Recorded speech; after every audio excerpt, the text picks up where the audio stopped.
আসসালামু আলাইকুম। আজ আমরা শিখব HSC chemistry first paper chapter 2 গুণগত রসায়ন এর বহু নির্বাচনী অর্থাৎ এমসিকিউ সলভ। তো শুরু করা যাক। 1 নম্বর আছে, রাদারফোর্ড এর আলফা কণা বিচ্ছুরণ পরীক্ষায় কোন পদার্থের প্রলেপযুক্ত পর্দা ব্যবহৃত হয়? Answer, zinc sulphide. 3p অরবিটালের বেলায় n ও l এর মান কোনটি হবে? আচ্ছা, 3p অরবিটাল, এখানে 3 হচ্ছে n এর মান। একেবারে প্রথমে যে থাকবে সেটি হচ্ছে n এর মান। p p হচ্ছে l এর মান। এখন n সমান 3 আমরা বুঝতেই পারছি। আর p মানে কি? l এর মান। sp d f, এই 4টা অরবিটালের কথা আমরা জানি। তাহলে এখানে দেখো, s equal to 0, p equal to 1, d equal to 2, f equal to 3। এই মানগুলো জানা থাকলে আমরা l এর মান জানতে পারবো। এখন দেখো p, তার মানে এটা কিসের মান? l এর মান। p এর মান কত? 1, তাহলে l এর মানও 1। তাহলে আনসার হবে খ। একটি মৌলের পরমাণুর বহিঃস্তরের দুটি অরবিটালের ইলেকট্রন বিন্যাস হলো 3d10 4s1 হলে পর্যায় সারণীতে মৌলটির অবস্থান কোনটি হবে? আচ্ছা, পর্যায় সারণীতে মৌলটির অবস্থান কেমন হবে সেটি জানার জন্য প্রথমে আমাদের পর্যায় নম্বর বের করতে হবে। পর্যায় নম্বর কিভাবে বের করব? দেখো, এখানে সর্বশেষ শক্তি স্তর হচ্ছে 4, অর্থাৎ এটি হচ্ছে আমাদের পর্যায় নম্বর, অর্থাৎ চতুর্থ পর্যায়ের। আর গ্রুপ, গ্রুপ হচ্ছে এস ও ডি অরবিটাল দ্বয়ের মোট ইলেকট্রন সংখ্যা। এখানে 10 আর এখানে 1, তার মানে মোট কতটি? 11টি। তাহলে গ্রুপ নাম্বার কত হবে?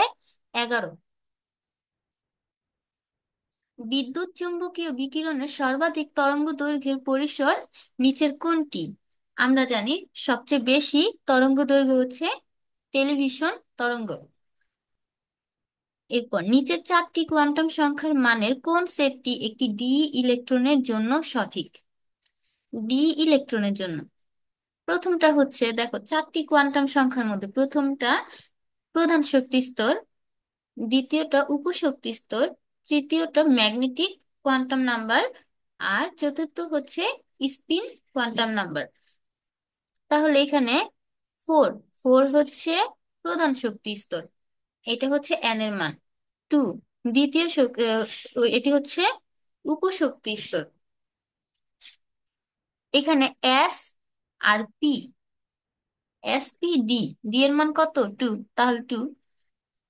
এরপর এম এর মান 0, +1, -1, +2, -2, এর মধ্যে 1 আছে, তাহলে এটাও সঠিক। আর হাফ, -হাফ, তাহলে এটা কি আমাদের ঘ নাম্বার হচ্ছে অ্যান্সার। বাকিগুলোর সাথে এই সংখ্যাগুলো যায় না। নিচের 4টি কোয়ান্টাম সংখ্যার মানের কোন সেটটি অবাস্তব?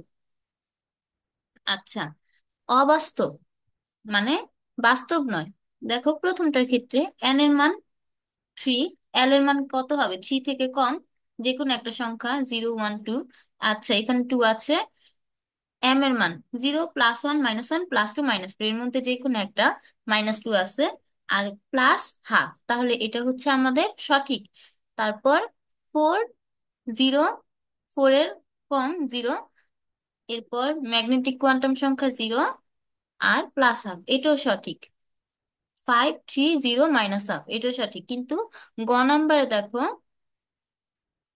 3, এটা ঠিক আছে। এরপর এল এর মান 2, 3 থেকে কম, এটাও ঠিক আছে। কিন্তু এম এর মান আমরা কি জানি? 2 মানে কি? ম্যাগনেটিক কোয়ান্টাম সংখ্যার ক্ষেত্রে তখন কত হবে? 0, +1, -1, +2, -2, এগুলোর মধ্যে। তাহলে এখানে -3, এটা বেশি না? তার মানে আমাদের কোনটা অবাস্তব? গ নাম্বারটা হচ্ছে অবাস্তব। নাইট্রোজেনের উপরে কি ভর সংখ্যা, আর নিচে যে নাম্বার সেটা হচ্ছে পারমাণবিক সংখ্যা। পারমাণবিক সংখ্যা, প্রোটন সংখ্যা, ইলেকট্রন সংখ্যা, এই 3টা সংখ্যা সব সময় সেম হয়। এখন দেখো, পারমাণবিক সংখ্যা এখানে আছে আমাদের ভর সংখ্যা 15, পারমাণবিক সংখ্যা অর্থাৎ প্রোটন সংখ্যা 7। তাহলে নিউট্রন সংখ্যা কিভাবে বের করতে হয়? আমরা যদি ভর সংখ্যা জানি, ভর সংখ্যা এ ইকুয়াল টু প্রোটন সংখ্যা প্লাস নিউট্রন সংখ্যা।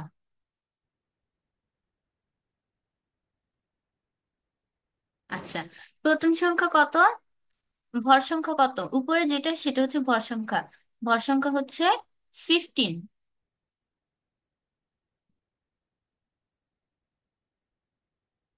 প্রোটন সংখ্যা 7,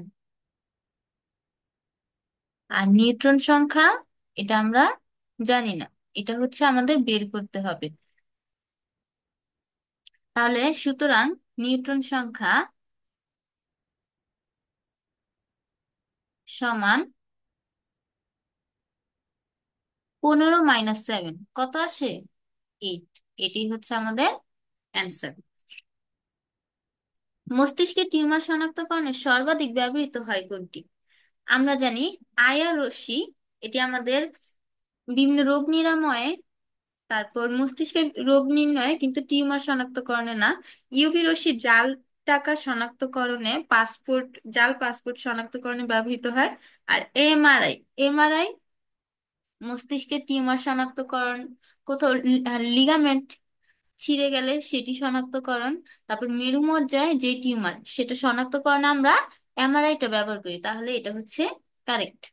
জাল নোট শনাক্তকরণে তুমি কোন পদ্ধতির সাহায্য নেবে? প্রথমে বললাম ইউভি রশ্মি জাল নোট জাল পাসপোর্ট শনাক্তকরণে ব্যবহৃত হয়। তাহলে ক নাম্বার হচ্ছে অ্যান্সার। বোর পরমাণুতে একটি ইলেকট্রন চতুর্থ শক্তি স্তরে একটি পূর্ণ আবর্তন করতে কয়টি পূর্ণ তরঙ্গ সৃষ্টি করবে? আচ্ছা, যততম শক্তি স্তর পূর্ণ তরঙ্গ ঠিক ততটি। আচ্ছা, এখানে মোট শক্তি স্তর কতটি? চতুর্থ শক্তি স্তর। তাহলে পূর্ণ তরঙ্গ কত হবে? 4টি। সোডিয়ামের শিখা পরীক্ষা কত তরঙ্গ দৈর্ঘ্যের বর্ণালী সৃষ্টি হয়? 590 ন্যানোমিটার, এটা মুখস্থ রাখবে। রিডবার্গ ধ্রুবক, রিডবার্গ ধ্রুবকের কথা কি বলছে? রিডবার্গ ধ্রুবকের মান 1.0967 × 10⁻⁷ মিটার ইনভার্স। একক সহ মুখস্থ করতে হবে। নিচের কোন সমীকরণটি সঠিক নয়? দেখো, নিউবার মানে কি? এটা হচ্ছে কম্পাঙ্কের কথা বলছে। কম্পাঙ্ক সমান 1/λ, ল্যামডার ব্যস্তানুপাতিক। আমরা কি জানি? V equal to F lambda. খ নাম্বার দেখো, V equal to F lambda. এখানে ভি কে সি আকার রিপ্লেস করছে, আর ভি এফ কে মিউ আকারে রিপ্লেস করেছে। এখন দেখো, আমরা জানি V equal to F lambda. যদি V equal to F lambda হয়, তাহলে ভি কে আমরা সি আকার লিখি। সি ইকুয়াল টু এফ এর জায়গায় এফ কে আমরা মিউ আকারে লিখতে পারি, ল্যামডা। তাহলে নিউ সমান সি বাই ল্যামডা।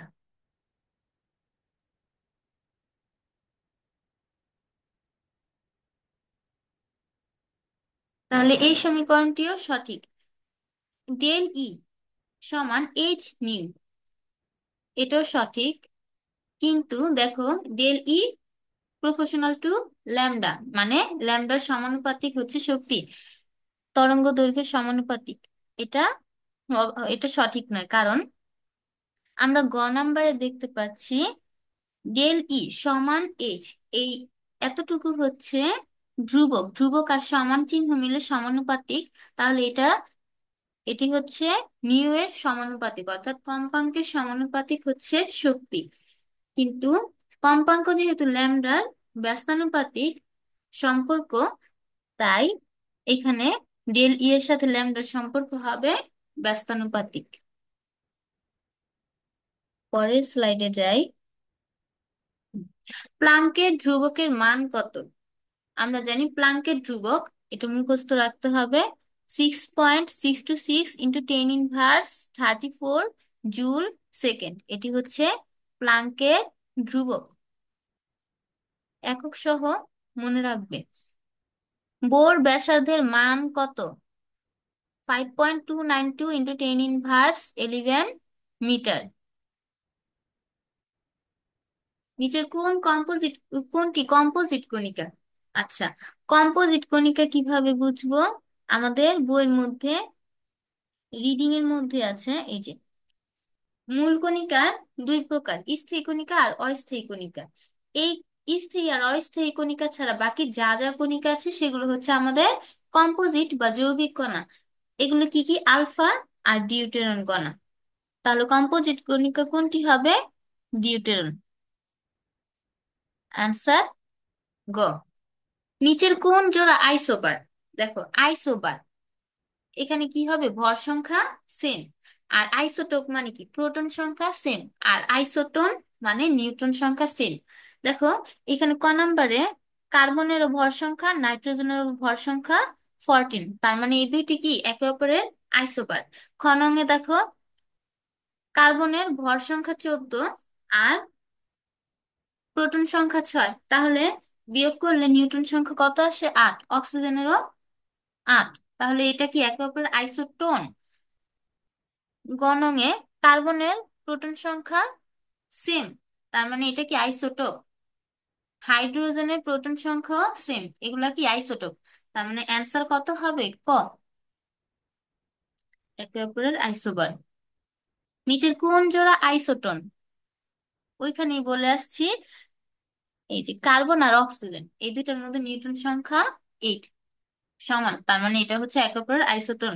নিচের কোনটি ডি ব্রগলি সমীকরণ নামে পরিচিত? আমরা কি জানি? ডি ব্রগলি সমীকরণ ল্যামডা সমান h/mv। অ্যান্সার খ। কৌণিক ভরবেগের সমীকরণ কোনটি? mv আর সমান nh/2 পাই। mv মানে কি? ভরবেগ। আর যখন ব্যাসার্ধটা গুণ হবে তখন সেটাকে বলবো আমরা কৌণিক ভরবেগ।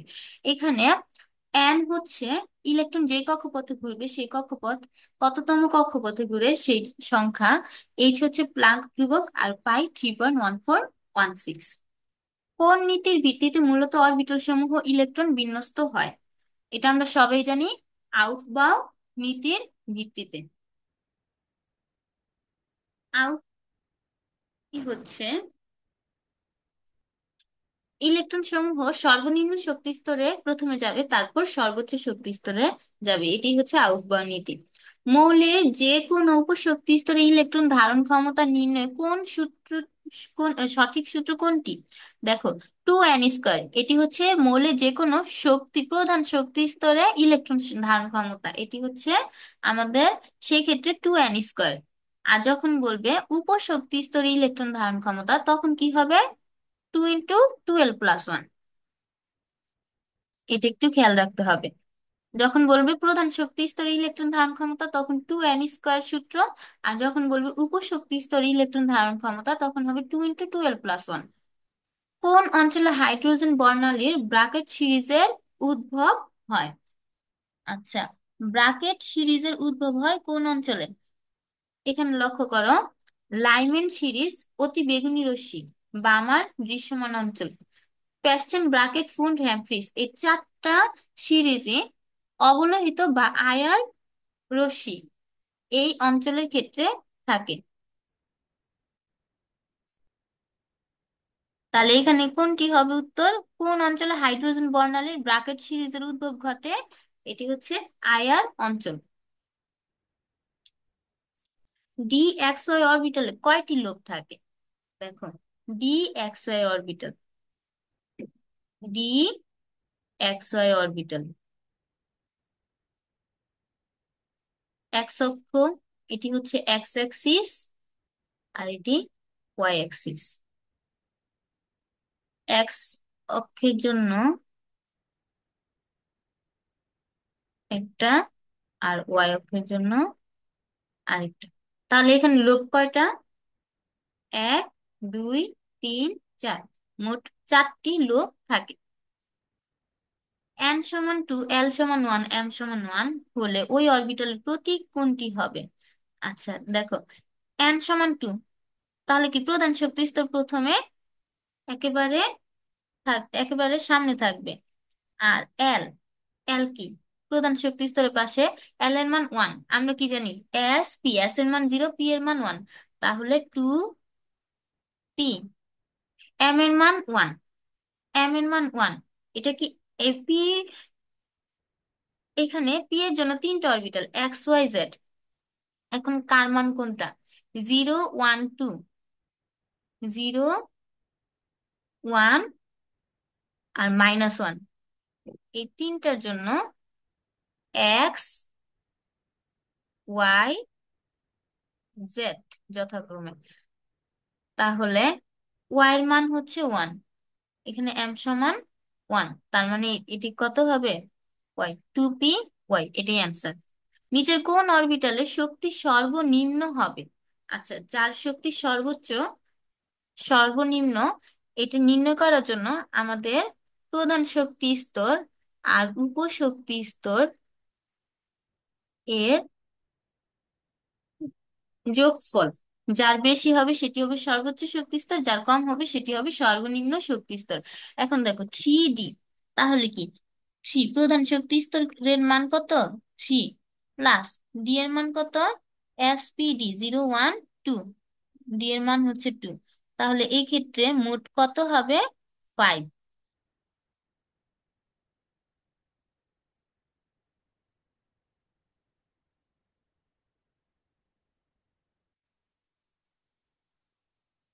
এস 4 + 0, তাহলে এটার যোগফল কত হবে? 4, 4p 4 + 1 5, 3s 3 + 0 3, তাহলে কোনটার মান সর্বনিম্ন? ঘ নাম্বার হচ্ছে আমাদের অ্যান্সার।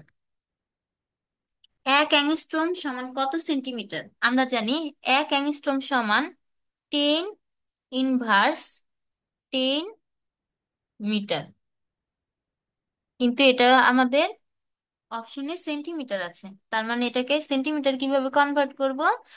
আমরা জানি 100 সেন্টিমিটারে 1 মিটার, 100কে আমরা 10 স্কোয়ার আকার লিখতে পারি।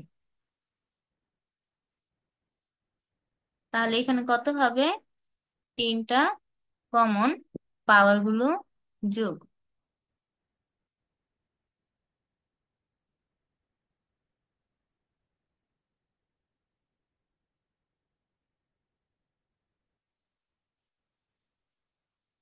টেন ইনভার্স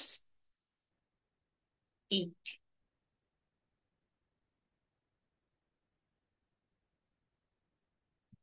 তাহলে কত সেন্টিমিটার হবে? 10⁻8 সেন্টিমিটার। বামার সিরিজে n2 = 3 হলে তরঙ্গ দৈর্ঘ্য কত? বামার সিরিজে n2 = 3, আচ্ছা, বামার সিরিজ, তার মানে বামার সিরিজে n1 এর মান কত? লাইমেনের জন্য লাইমেন, বামার, প্যাস্টেন, ব্রাকেট, ফুন্ট, এগুলা সিরিয়াল ওয়াইজ মনে রাখতে হবে। লাইমেনের জন্য n1 এর মান 1, বামার 2, প্যাস্টেন 3, ব্রাকেট 4। তাহলে বামার সিরিজে n1 এর মান কত বলছিলাম? 1। n1 এর মান যদি 1 হয়, আমরা জানি তরঙ্গ দৈর্ঘ্য আর এইচ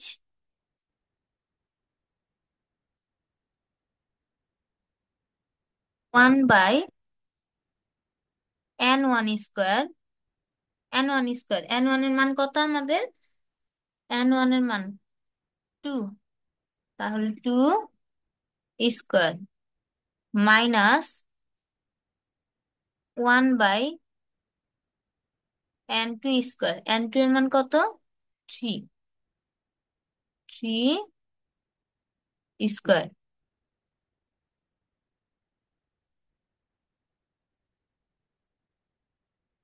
বলছে তরঙ্গ দৈর্ঘ্য, তাহলে এটা পুরাটার উপর কত হবে? ইনভার্স দিতে হবে।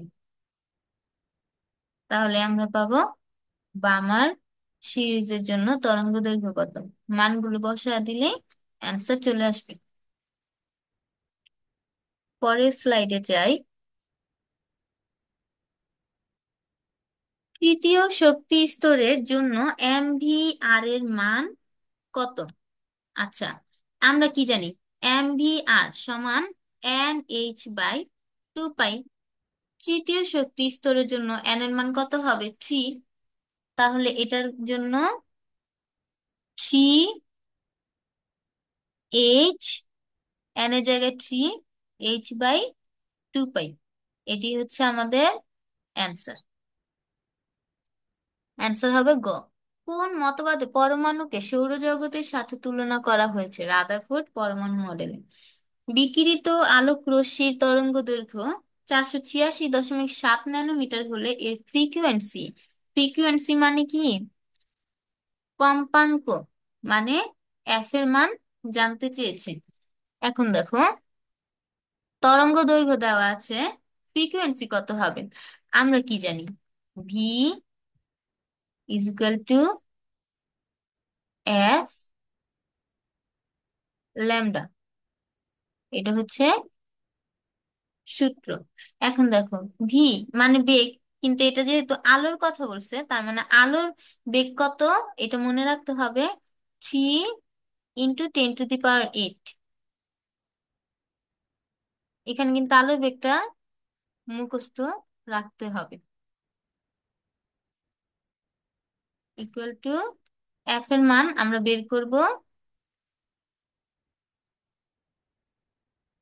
Lambda, 486.7 nanometre. 486.7 ন্যানোমিটার। এখন কি এটাকে ন্যানোমিটার রাখলে হবে? এটাকে মিটারে কনভার্ট করতে হবে। 1 ন্যানোমিটার সমান কত মিটার? 10⁻⁹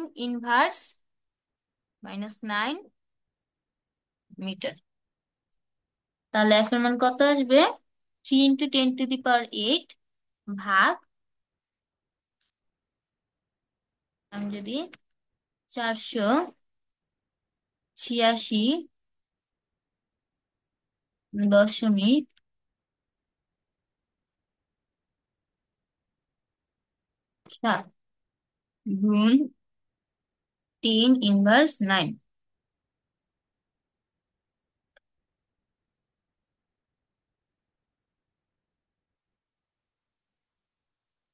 তাহলে এটার অ্যান্সার কত আসবে? এফ এর মান কত আসবে ক্যালকুলেশন করলেই অ্যান্সার এসে পড়বে। এতটুকু ক্যালকুলেশন করতে হবে। এখন দেখো, কোন আলোক রশ্মির ফ্রিকোয়েন্সি বেশি হবে? আচ্ছা, তরঙ্গ দৈর্ঘ্য যার বেশি তার ফ্রিকোয়েন্সি কম, তরঙ্গ দৈর্ঘ্য যার কম তার ফ্রিকোয়েন্সি বেশি। এটা মনে রাখতে হবে, তরঙ্গ দৈর্ঘ্যের সাথে ফ্রিকোয়েন্সি অর্থাৎ কম্পাঙ্কের সম্পর্ক সবসময় ব্যস্তানুপাতিক। এক্স রে, ইউভি রে, আইআর, রেডিও ওয়েভ। আচ্ছা, রেডিও ওয়েভের তরঙ্গ দৈর্ঘ্য হচ্ছে সবচেয়ে বেশি, আইআর একটু কম, ইউভি এর আর একটু কম, আর এক্স রে হচ্ছে সবচেয়ে কম তরঙ্গ দৈর্ঘ্য, কিন্তু ফ্রিকোয়েন্সি কি হবে? সবচেয়ে বেশি। তাহলে অ্যান্সার হবে ক। অসীম দূরত্ব থেকে ইলেকট্রন তৃতীয় শেলে স্থানান্তরিত হলে নিচের কোন বর্ণালী সিরিজ উৎপন্ন হবে? অসীম দূরত্ব থেকে ইলেকট্রন তৃতীয় শেলে, আচ্ছা কোন শেলে আসছে তৃতীয় শেলে? তার মানে কি? লাইমেন, বামার, প্যাস্টেন। লাইমেন প্রথম, বামার দ্বিতীয়, আর প্যাস্টেন কত? তৃতীয় শীল। অ্যান্সার কত হবে? প্যাস্টেন। ক নাম্বার হবে হবে আমাদের অ্যান্সার। ইলেকট্রন বিন্যাসের সাধারণ নিয়মের ব্যতিক্রম দেখায় নিচের কোন মৌলটি? ক্রোমিয়াম সাধারণ নিয়মে ব্যতিক্রম দেখায়। ক্রোমিয়াম, ম্যাঙ্গানিজ, কপার, এরপর সিলভার। এই 4টি মৌল সবসময় ইলেকট্রন বিন্যাসে ব্যতিক্রম দেখায়। অ্যান্সার হবে ক্রোমিয়াম। নিচের কোন অরবিটাল বক্স পদ্ধতিতে আউফবার্গ নীতি মানা হয়নি? অ্যান্সার গ।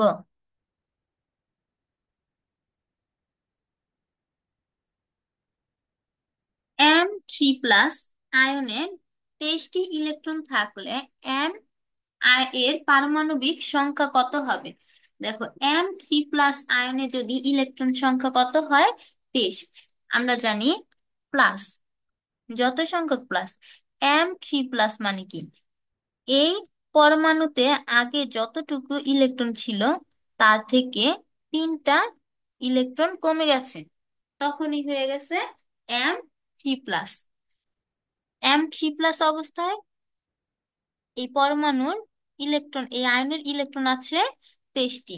আর যখন স্বাভাবিক হবে তার মানে কি, স্বাভাবিক অবস্থায় যে আগে 3টে ইলেকট্রন হারাইছে সেগুলো কি হবে, যোগ হবে।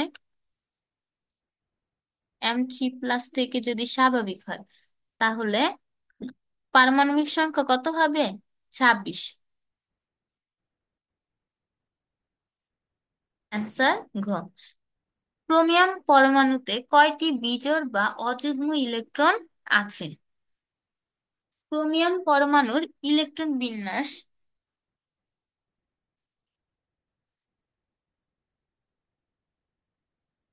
ক্রোমিয়াম পরমাণুর ইলেকট্রন বিন্যাস, ক্রোমিয়াম ইলেকট্রন বিন্যাস যদি করি, আর্গনের ইলেকট্রন বিন্যাস,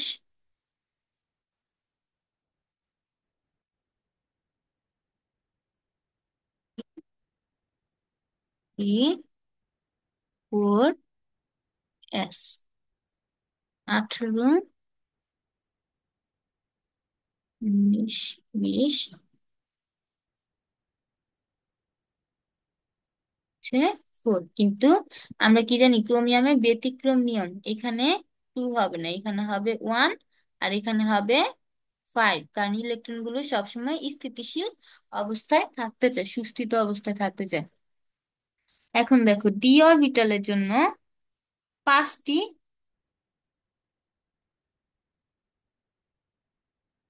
ডি উপশক্তি স্তরে 5টি অরবিটাল পাওয়া যাবে। 5টি অরবিটালে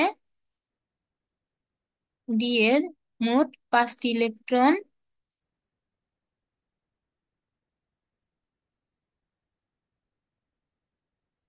4s। এখানে এস এর জন্য একটি অরবিটাল, সেখানে ইলেকট্রন হচ্ছে একটি, মোট কয়টি? 6টি। তাহলে ক্রোমিয়ামের ইলেকট্রন বিন্যাসে অযুগ্ম ইলেকট্রন কয়টি, বিজোড় বা অযুগ্ম ইলেকট্রন, বিজোড় ইলেকট্রন কতটি আছে এখানে? 6টি। অ্যান্সার ঘ। নিচের কোন পরমাণুতে ডি অরবিটালে ইলেকট্রন আছে? Potassium, calcium, argon. আমরা জানি এগুলো সব হচ্ছে পটাশিয়াম, ক্যালসিয়াম এগুলো হচ্ছে এস অরবিটালের, আর্গন পি অরবিটালের, ডি অরবিটালের স্ক্যান্ডিয়াম, স্ক্যান্ডিয়াম।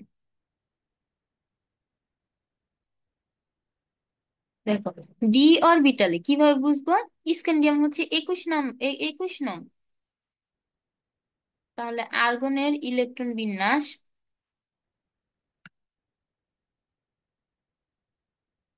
P4S, আর্গনের 18, 19, 20, 21। দেখো সব শেষে কোথায় আসলো, ডি অরবিটালে ইলেকট্রন আসলো না? তার মানে এটা কোন অরবিটালের মূল, এটি হচ্ছে ডি অরবিটালের। এই যে ডি অরবিটালে ইলেকট্রন আছে কার, স্ক্যান্ডিনিয়াম।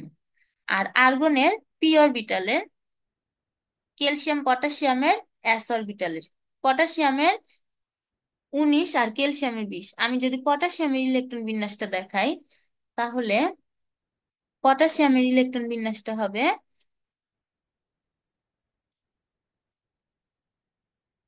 এখানে 3D টাকে বাদ দিলে এখানে আর্গনের 18 আর 4s2, মোট কতটি? 20টি। এটি ক্যালসিয়ামের।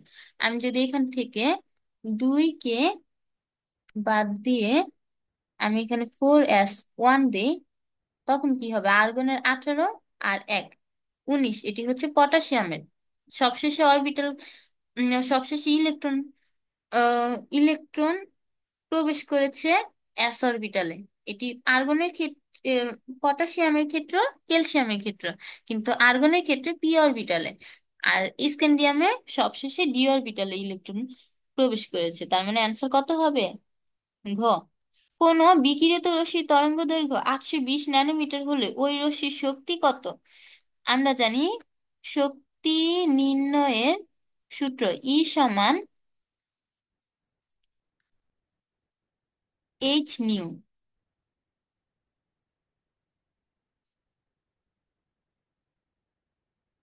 এইচ নিউ মানে সি বাই ল্যামডা। তাহলে এইচ সি বাই ল্যামডা, যেহেতু তরঙ্গ দৈর্ঘ্য দেওয়া আছে, তাহলে আমরা ই সমান এইচ সি বাই ল্যামডা এই সূত্রটুকু অ্যাপ্লাই করব।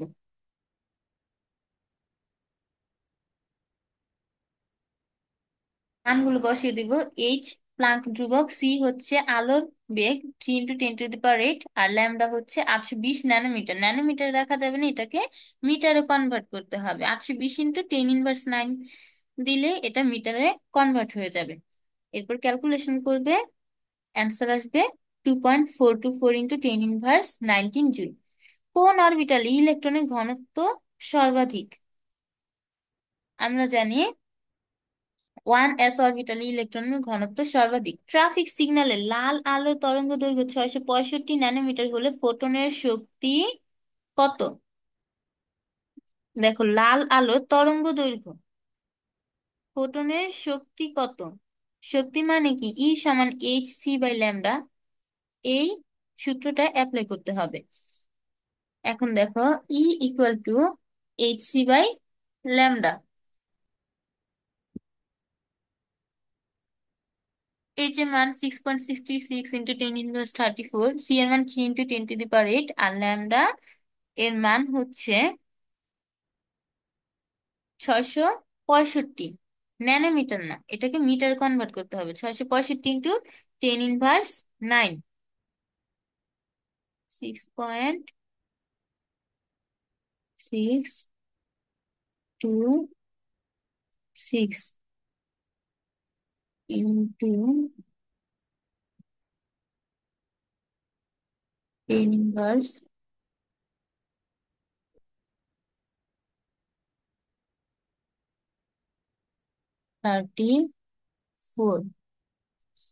সি এর মান 3 × 10⁸।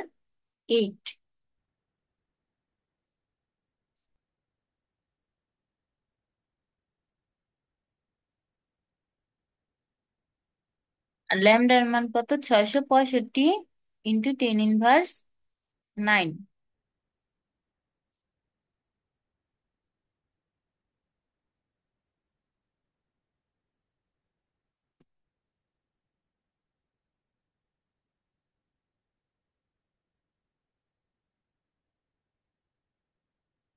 10⁻৯ -9। ক্যালকুলেশন করলে আসবে 2.986 × 10⁻19। এটা হবে আমাদের অ্যান্সার। পরের স্লাইডে যাই। 3D অরবিটালের জন্য এম এর মান নিচের কোনটি?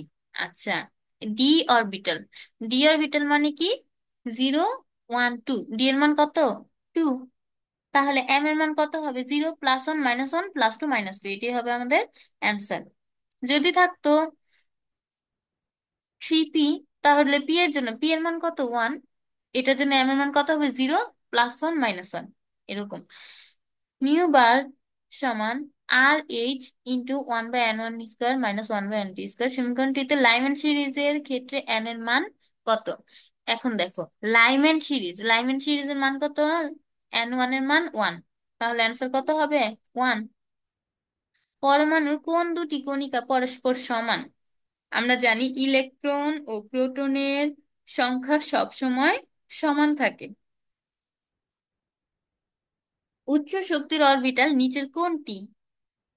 যার প্রধান শক্তি স্তর আর উপশক্তি স্তরের যোগফল সবচেয়ে বেশি, সেটি হচ্ছে উচ্চ শক্তির অরবিটাল। এখন দেখো, 4f, 4 + এর মান কত? 3। তাহলে এটার মোট যোগফল কত হবে? 7। আর আমি খ নাম্বার যদি দেখি, 5s, 5s মানে কি? 5 + 0, 5 + 0। অ্যান্সার এটার কত আসে? 5। 5p, 5 + 1।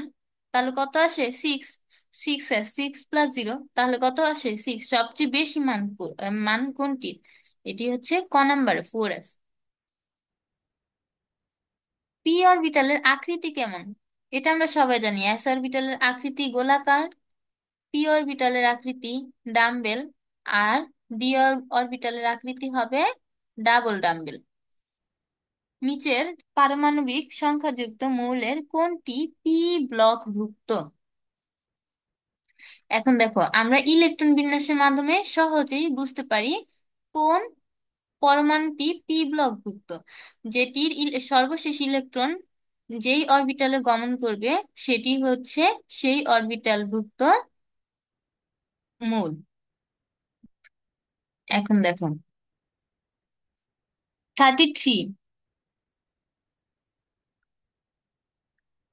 আর্গনের ইলেকট্রন বিন্যাস। ধরো 4s, 3d,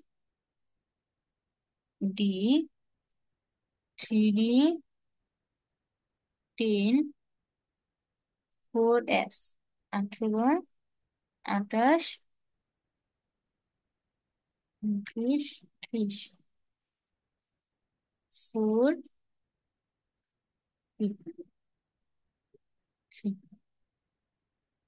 সর্বশেষ ইলেকট্রন কোথায় গমন করেছে? পি অরবিটালে। তাহলে আমাদের অ্যান্সার কত হবে? পি ব্লকভুক্ত। এটি হচ্ছে 33। নিচের কোন মৌলের ইলেকট্রন বিন্যাসের গুণের নিয়ম প্রযোজ্য নয়? সবসময় মনে রাখবে, সর্বশেষ কক্ষপথ যদি এস হয় তাহলে সেই ক্ষেত্রে হুন্ডের নিয়ম প্রযোজ্য নয়।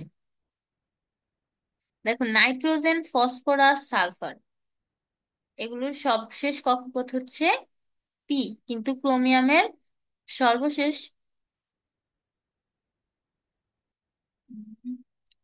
সর্বশেষ কক্ষপথ হচ্ছে এস। এই কারণে ক্রোমিয়ামের ক্ষেত্রে হুন্ডের নিয়ম প্রযোজ্য নয়। অনেক সময় তোমরা এটা গুলিয়ে ফেলতে পারো, ক্রোমিয়ামের সর্বশেষ কক্ষপথ আর সর্বশেষ কোথায় ইলেকট্রন গ্রহণ করেছে। এই ক্ষেত্রে দেখো, ইলেকট্রন বিন্যাসটা প্রথমে খেয়াল করো। আর্গন, আর্গনের 18, 4s, 3d,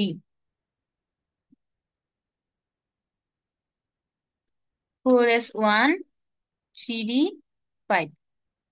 দেখো, যদি বলতো সর্বশেষ ইলেকট্রন কোথায় গমন করেছে, তখন আমরা বলতাম ডি অরবিটালে। কিন্তু সর্বশেষ কক্ষপথ কোনটি, সেটি হচ্ছে 4s অরবিটাল, অর্থাৎ এস অরবিটাল। এখানে সর্বশেষ কক্ষপথ কত? 4s, তাহলে এটা কোন অরবিটাল? S orbital. এই ক্ষেত্রে তাহলে সর্বশেষ কক্ষপথ এস হওয়ায় এই ক্ষেত্রে হুন্ডের নিয়ম প্রযোজ্য নয়। তরঙ্গ সংখ্যা কোন রশ্মির ক্ষেত্রে বেশি হয়? তরঙ্গ সংখ্যা, সবসময় মনে রাখবে, তরঙ্গ সংখ্যা মানে কি কম্পাঙ্ককে ইন্ডিকেট করেছে। তরঙ্গ সংখ্যা X ray, UV, IR, red রে। এক্স রে এর তরঙ্গ দৈর্ঘ্য সবচেয়ে ছোট, তাহলে তরঙ্গ সংখ্যা কি হবে? সবচেয়ে বেশি। নিচের কোন মৌলের ইলেকট্রন বিন্যাস সাধারণ নিয়মে ব্যতিক্রম ঘটে? আমি আগেই বলেছি সাধারণ নিয়মে ব্যতিক্রম ঘটে ক্রোমিয়াম, মলিবডেনাম,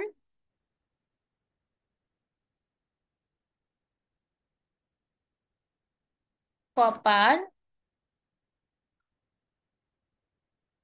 সিলভার। এই চারটি পরমাণুর ক্ষেত্রে সাধারণ ইলেকট্রন বিন্যাসে সাধারণ নিয়মের ব্যতিক্রম পাওয়া যায়। এছাড়া আরো কিছু কিছু আছে, কিন্তু এই ক্ষেত্রে দেখা যাচ্ছে কপার না, এই যে সিলভার, সিলভারের সাধারণ নিয়ম ব্যতিক্রম ঘটেছে। অপশনগুলোর মাঝে সিলভারই হচ্ছে ব্যতিক্রম ধর্মী। আইসোটোনের উদাহরণ নিচের কোনটি হবে? আমরা জানি নিউটন সংখ্যা সেম। দেখো, ঘন অপশনে ফসফরাসের নিউট্রন সংখ্যা আর সালফারের নিউট্রন সংখ্যা সেম, 16 16। তাহলে এই ক্ষেত্রে কি হবে? এটি হচ্ছে একে অপর আইসোটোন। নিচের কোন আয়নটি অধিক স্থিতিশীল? অধিক স্থিতিশীল মানে কি? হয় অরবিটাল গুলো পূর্ণ, না হয় অর্ধপূর্ণ থাকবে। দেখো, কপারের ইলেকট্রন বিন্যাস যদি আমি দেখি,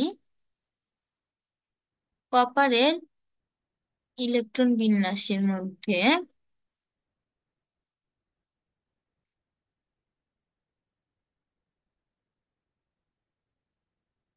কপার,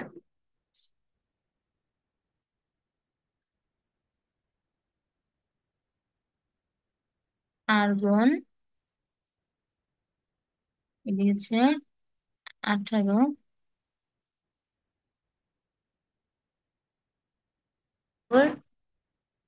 এস, সি, ডি। আর্গনের 18।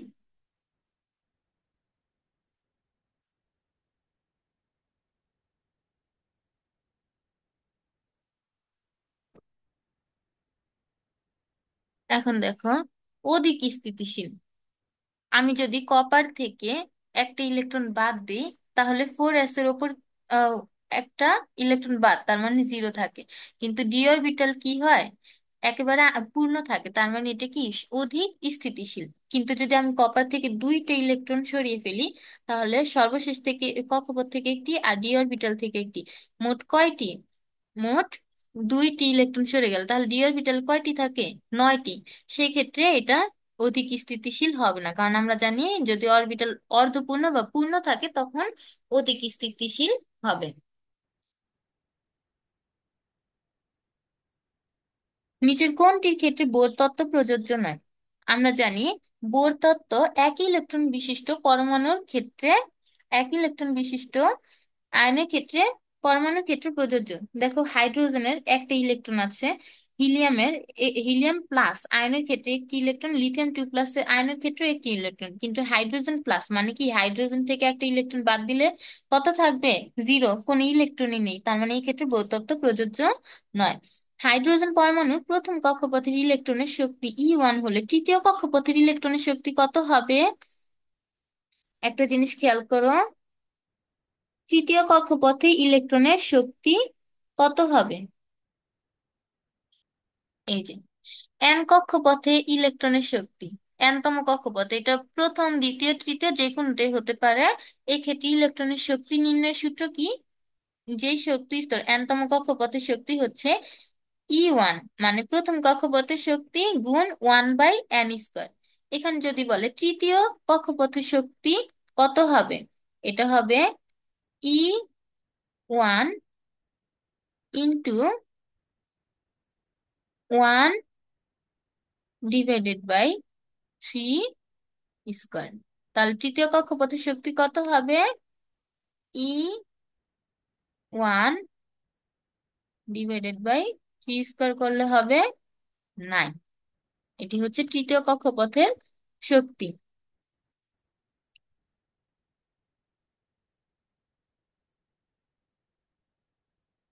তাহলে অ্যান্সার হবে ক।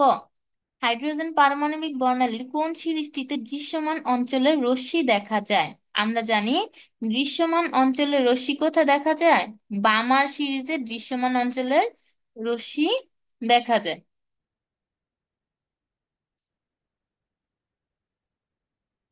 Answer Balmer series.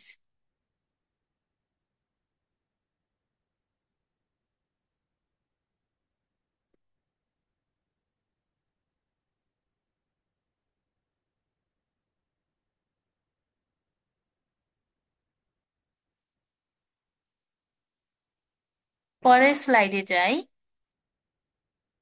সহকারী কোয়ান্টাম সংখ্যার মান 2 হলে তখন এম এর মান কত হবে? আচ্ছা, সহকারী কোয়ান্টাম সংখ্যা 2, তার মানে কিসের মান দেওয়া আছে? এল এর মান। এল এর মান কত দেওয়া আছে? 2। সহকারী কোয়ান্টাম সংখ্যা বলতে এল কে ইন্ডিকেট করে। তাহলে এম এর মান কত হবে? এটি দুই ভাবে করা যায়, 2l + 1। এই সূত্র দিয়ে করলে আমরা এম এর মান পেয়ে যাব 2 ×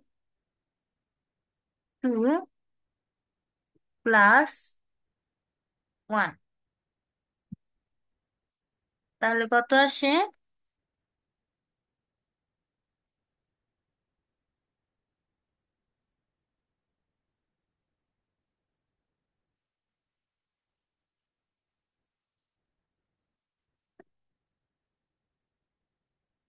+1 = 5। অথবা তোমরা এইভাবে করতে পারো, সহকারী কোয়ান্টাম সংখ্যা 2, মানে 0 + 1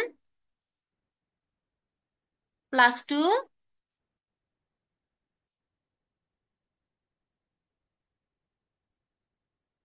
-1 -2। এগুলো হচ্ছে এম এর মান। তাহলে মোটে এখানে কয়টা আছে? 5টা। এম এর মান হবে 5। দুইটা যে কোনো একটা নিয়মে করতে পারো। আয়রন 2+ আয়নের ডি অরবিটালে ইলেকট্রন সংখ্যা কয়টি? আয়রন 2+ আয়নের ডি অরবিটালে ইলেকট্রন সংখ্যা। আয়রনের ইলেকট্রন বিন্যাস কত? আয়রন হচ্ছে 26। তাহলে ডি অরবিটালে ইলেকট্রন সংখ্যা কত হবে? আয়রন 2+। আয়রন 2+। প্রথমে আর্গনের ইলেকট্রন বিন্যাস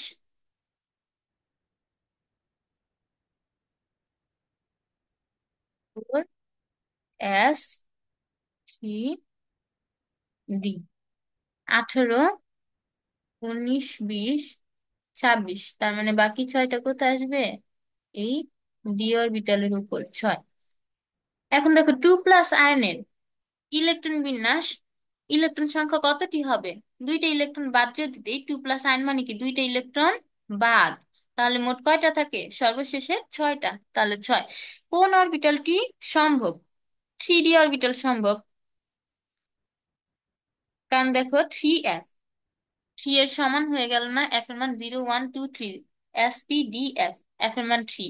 এটা হবে না। 2D, এটা ডি এর মানও 2, এটাও 2, তার মানে এটা হবে না। 1p, এটাও সম্ভব না। সব সময় কম থাকতে হবে মান। তার মানে 3D, 3D এর মান হচ্ছে 2। এটা হচ্ছে অ্যান্সার। পরমাণু দ্বিতীয় কক্ষপথে একটি ইলেকট্রনের জন্য কৌণিক ভরবেগের মান কত? mvr সমান কত? nh/2 পাই। দ্বিতীয় কক্ষপথ মানে কি? 2h/2 পাই। এটি হচ্ছে আমাদের ম্যাথ। 2h/2 পাই।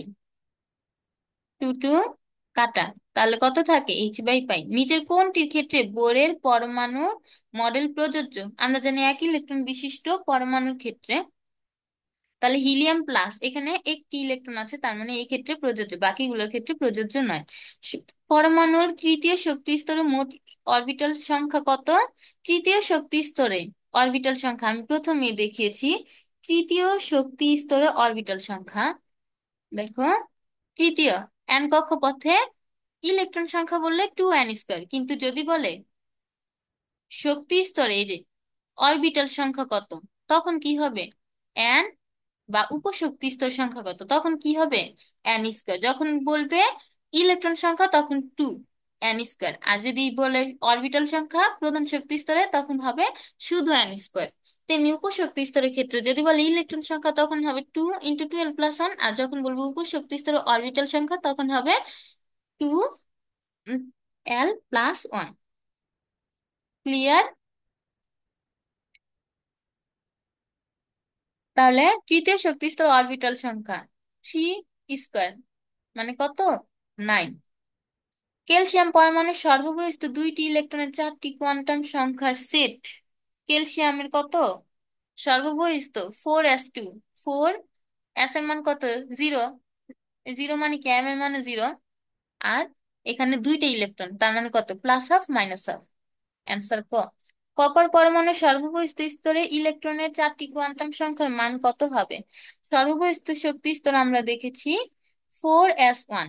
তাহলে n এর মান 4, s এর মান 0, m এর মান 0, একটির জন্য +½ কোন পরমাণুর একটি ইলেকট্রনের জন্য নিচের কোন 4টি কোয়ান্টাম সংখ্যার সেট কোনটি সঠিক? দেখো এন এর মান 2, এল এর ক্ষেত্রে একটি কম হবে, এম এর মান 0 প্লাস হাফ, এটি হচ্ছে সঠিক। আর বাকিগুলোর ক্ষেত্রে সঠিক নয়, এখানে এম এর মান একটি বেশি আছে, আর এখানে এন এর মান আর এল এর মান সেম, তার মানে এটাও সঠিক নয়। আর এখানে এল এর মান এর চেয়ে এম এর মান বেশি বড়, এটাও সঠিক নয়। অ্যান্সার হবে গ। উপশক্তি স্তরের ইলেকট্রন ধারণ ক্ষমতা নির্ণয়ের ফর্মুলা, আগেই বলেছি ইলেকট্রন ধারণ ক্ষমতা উপশক্তি স্তর 2 × 12 + 1। আর যদি বলে উপশক্তি স্তরে অরবিটাল ধারণ ক্ষমতা, তখন টুটা আমরা কেটে দেব, শুধু 12 + 1। নিচের কোন নিয়মের সাহায্যে একটি উপশক্তি স্তরে মোট ইলেকট্রন ধারণ ক্ষমতা গণনা করা যায়? 2 × 12 + 1। মৌলের পরমাণুর কোনটিতে সর্বোচ্চ 6টি ইলেকট্রন থাকতে পারে? পি উপশক্তি স্তরে 6টি, এস উপশক্তি স্তরে সর্বোচ্চ 2টি, আর ডি উপশক্তি স্তরে সর্বোচ্চ কতটি? 10টি ইলেকট্রন থাকতে পারে। উপশক্তি স্তরে কয়টি ইলেকট্রন থাকতে পারে? এটি একটি সূত্রের মাধ্যমে 2 × 12 + 1, এই সূত্রটা অ্যাপ্লাই করলেই হবে। এল এর জায়গায় আমি যদি পি এর মান বসাই, পি এর মান কত? যদি 1 দিই তাহলে 2 × 1, 2 × 2 আর 1 3, 3 × 2 = 6, এখানে 6টি। নিচের কোনটি ইলেকট্রন বিন্যাস অ্যালুমিনিয়াম 3+ আয়নের মতো? দেখো অ্যালুমিনিয়ামের কতটি থাকে? 13টি। এর মধ্যে 3টে ইলেকট্রন বাদ, 3+ মানে কি 3টে ইলেকট্রন কম আছে, মানে মোট 10টি। ফ্লোরিন কত? 9, কিন্তু মাইনাস, তার মানে কি একটি ইলেকট্রন বেশি আছে, তার মানে এখানে কতটি? 10টি। অ্যান্সার হবে খ। তো আজ এই পর্যন্তই, ধন্যবাদ সবাইকে।